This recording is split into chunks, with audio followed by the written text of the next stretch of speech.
तो देखिए, पहले चरण में जिन 152 सीटों पर वोट डाला गया उनमें 14 लाख से ज्यादा लोग अपना वोट दे नहीं पाए। 14 लाख लोगों का नाम पहले चरण की वोटर लिस्ट से एसआईआर में हटाए गए। फिर भी वोट टर्नआउट बढ़ा। अब आखिर इसके मायने क्या है? 14 लाख वोट कटने से किसे लग सकती है चोट? देखिए ये रिपोर्ट।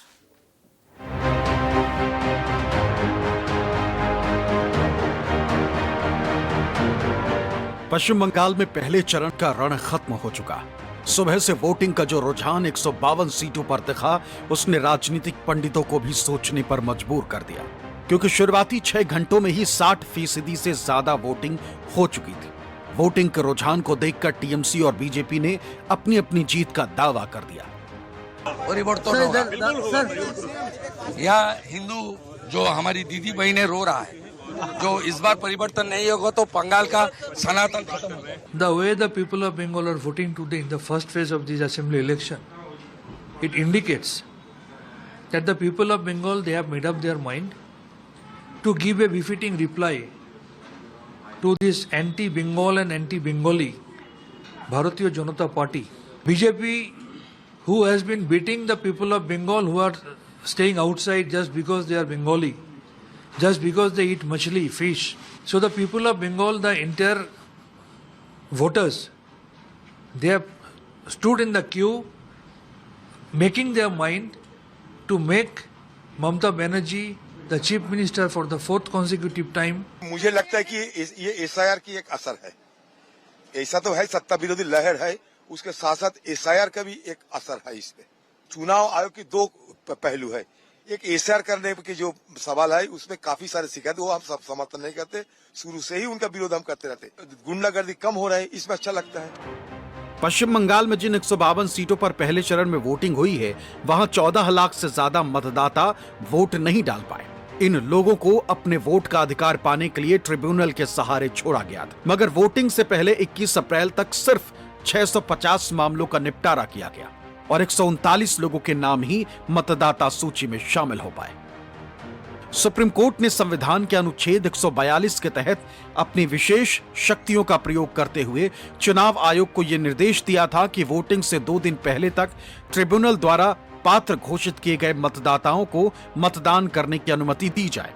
लेकिन जब अंतिम समय में ट्रिब्यूनल बनाए गए तो जाहिर सी बात है कि लाखों अपील का निपटारा कैसे हो पाता, जिससे लॉजिकल डिस्क्रिपेंसी के बहाने वोटर लिस्ट से लाखों मतदाता हटाकर एक तरह से उन्हें मताधिकार से वंचित कर दिया गया। राजनीतिक जानकारों का मानना है कि नहीं देने का साफ साफ असर नतीजों पर पड़ सकता है, क्योंकि पहले ही 44 सीटों पर हार जीत के मार्जिन से ज्यादा वोट एसआईआर में कटने का खुलासा हुआ था, जिसमें पहले चरण के मुर्शिदाबाद, मेदिनीपुर और कूच बिहार जिले की सीटें शामिल थी। पहले चरण में नंदीग्राम में भी वोट डाले गए। यहां बीजेपी के शुवेंदु अधिकारी उम्मीदवार हैं। 2021 में नंदीग्राम से शुवेंदु अधिकारी की जीत का मार्जिन ममता बनर्जी से सिर्फ 1956 वोट का रहा था, लेकिन एसआईआर में इस बार यहां 3461 मतदाताओं के नाम काट दिए गए। और चौंकाने वाली बात यह है कि जिनके नाम कटे उनमें 3270 मुस्लिम मतदाता और 191 गैर मुस्लिम मतदाता।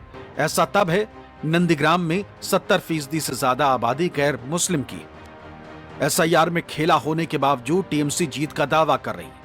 इसी तरह मुर्शिदाबाद समेत पहले चरण के कई सीटों पर एसआईआर में लॉजिकल डिस्क्रिपेंसी की वजह से लाखों लोग वोट देने से वंचित रह गए, जिसने बड़ा सवाल खड़ा कर दिया है, क्योंकि अभी दूसरे चरण का मतदान बाकी है। एसआईआर में नाम कटने से कई मतदाता जहां वोट नहीं डाल पाए, वहीं पहले चरण में वोटिंग के दौरान सिलीगुड़ी में रेशमा दास नाम की एक वोटर ने आरोप लगाया कि उसका वोट किसी ने कास्ट कर दिया, जिसके बाद अधिकारियों के साथ उनकी बहस हो गई। सिलीगुड़ी का ये इख्तियार इलाका है और यहाँ पर वोटिंग की प्रक्रिया ठीक ठाक चल रही थी, लेकिन उसी वक्त रेशमा दास नाम की एक युवती बाहर आती है और गुस्से से तमतमाई आती है। रेशमा दास का आरोप है कि जब सारे कागजात इनके पास है, इन्होंने वोट नहीं किया, तो इनके नाम का वोट किसने किया? क्या हुआ था रेशमा? अंदर मैं गई वोट देने के लिए। मैंने उनसे पूछा, उन्होंने मेरे से पूछा आपका नाम, मैंने बोला रेशमा दास। उन्होंने मेरा डॉक्यूमेंट देखा और देखते के साथ जब ने पेज टर्न किया बोला कि आप तो अभी जस्ट वोट दे के चली गई हैं। तो मैंने उनसे पूछा मैं तो अभी आई हूँ, लाइन पे लग के इतनी देर का मैं अभी आई हूँ, तो मैं कैसे दे सकती हूँ ना वोट। तो बोले नहीं आप दे के चली गई हैं, आपका वोट नहीं हो सकता। आपने पूछा नहीं सीसी सर्विलेंस में? मैंने पहले पूछा कि ये बताइए जो वोट देने आई थी उसके पास सारा डॉक्यूमेंट था, ठीक है, अगर था तो ही आपने दिया होगा, ऐसे तो नहीं। बोले कि नहीं मैंने हम लोगों को इतना याद नहीं है लेकिन वोट आके चला गया। तो मैंने बोला ठीक है, मैंने बोला अब मैं क्या करूं। तो उन्होंने कहा कि मैं आपका अलग से वोट ले सकती हूँ अगर आप देना चाहते हैं तो। अलग से वोट लेने का क्या मतलब? आपने पूछा नहीं क्या मतलब होता है? क्या मतलब तो बोलती है कि मतलब कुछ नहीं, मतलब हो सकता है कि उन्होंने कहा कि अभी हम लोग एक नंबर अलाउ किए हैं, उस नंबर से हम लोग वोट देने दे रहे हैं, ठीक है। तो हम लोग जो भी दे रहे, अभी जैसे मेरी बहन को ना उनके पास ना डॉक्यूमेंट नहीं था, उन्हें घर भेजा गया कि आप कोई भी एक डॉक्यूमेंट लेकर आइए तभी आपको वोट देने मिलेगा। वो घर गई। तो इसी तरह जो आई होगी रेशमा दास, दूसरी रेशमा दास जो भी है, वो अगर आई होगी उसके पास भी डॉक्यूमेंट नहीं होगा। उन्होंने चेक किया क्योंकि उन लोगों का काम है चेक करने, उनको वहाँ बैठाया इसलिए गया है कि वो लोग अपना काम अच्छी तरीके से पूरे सहयोग के साथ करे, है ना। वहाँ पे नंबर तो उन्होंने देखा होगा, फेस भी होगा। तो फिर जब मैं नहीं आई कोई और आके देख के चला गया तो कौन है? मैं उनसे बोली कि ठीक है मैं अलग से वोट नहीं दूंगी, मैं तो नॉर्मल नागरिक हूँ, मैं जैसे सब दे रहे मैं वैसे दूंगी। सिलीगुड़ी के अलावा कई इलाकों में टीएमसी ने ईवीएम में गड़बड़ी और पोलिंग बूथ पर मतदान रोकने का भी आरोप लगाया, जिसका चुनाव आयोग ने जवाब दिया। There have been some isolated cases of skirmish in different parts, but those are compared to the past, they have been very few and not really very serious ones. पश्चिम बंगाल में पहले चरण के जिन 152 सीटों पर वोटिंग हुई है, वहां एसआईआर और घुसपैठ का मुद्दा इस बार चुनाव में सबसे अहम रहा। साल 2021 के चुनाव में बीजेपी ने 152 सीटों में से 59 सीटों पर जीत हासिल की थी। बीजेपी को उम्मीद है कि इस बार वो इस आंकड़े को पीछे छोड़ेगी, लेकिन ममता बनर्जी ने एसआईआर के खिलाफ जो अभियान चलाया है उसका असर भी कहीं न कहीं टीएमसी को फायदा दे सकता है, जिसका पता 4 मई को ही लग पाएगा। सिलीगुड़ी से मनु कृष्णा की रिपोर्ट, न्यूज़ 24।